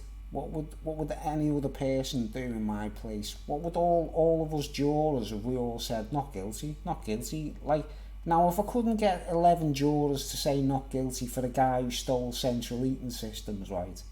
What chance was I going to get there with a heroin dealer, mate? You know. But I think I was a good judge. You know what I mean? I couldn't change that. I would have if I could have. I would have said not guilty, honestly. I would have said not guilty, but everyone would have thought, oh, why is he saying not guilty? There's he into that stuff himself. Because trust me, folks, I wasn't. I'd only just started getting into weed then, you know. But anyway, I'm going to wrap it up. It's been a mega two-hour speech. Thanks for everyone watching. What do you think? What do you think of the law courts? What do you think of the system? Are they out of order? What, you know, the CID men were keen to get the arrests, so I don't know who's in on that. You know what I mean? All plain clothes drug squad, DS and CID. Get what you want, lads. You get Bruce wanted, dead or alive, did yous? Are you happy now? I've been spiked and everything. Alright, thanks for watching, everyone. I'm going to get off and love yous and leave yous. PayPal link below. Please, if you can, don't if you got no money or you can't afford it. You know, it's not like a pressure. It's no need. You know, you don't have to. But I would love to buy a new computer, folks. And I'll tell everyone how much I've raised and how much I'm going to spend and everything. But I think I deserve a little a little bit of payment back for me making the effort to talk in these speeches and the entertainment and the music and all that brilliant comedy that you get every time you watch one of my videos. Alright, I'm getting off. Thanks for watching, everyone. It's getting late. The neighbours are going to hate me again. Hope it's interesting. I'm going to be checking this video now and uploading it as soon as I can. Thank you for watching. Rollercoaster Ride signing out. I'll be back with some more interesting speeches. Please donate to me a small amount to see if my PayPal link works. That's what I'm basically saying to you, folks. Even if you don't plan on giving me a lot, I'll find somewhere getting people to donate to me, won't I, eventually, you know. But It's the first time I've used the PayPal link, right? And I haven't got a clue if money actually comes in. I don't know how it works, and you know what I mean. So it'd be cool if someone sends me, if you want to, if you feel, if you're a millionaire, or if you really, if that heroin dealer's watching, like, you want to sell your fucking bracelet, like, send it to me. For all that contaminated LSD you sold me and that, like. They must have been spiking me and trying to kill me for years, mate. Alright, thanks for watching, folks. Yeah, even if it's only 50 pence, just to see if the link works. Alright, folks, I want to know if I'm getting the money, if it works. Like, I don't really need, I'd have sent money to myself, but I couldn't do it, like, okay. And I'm going to work out a way of selling CDs and things like that. I'll give you his money worth. I'll give you his money back for what you do if you donate to me. Thanks for watching.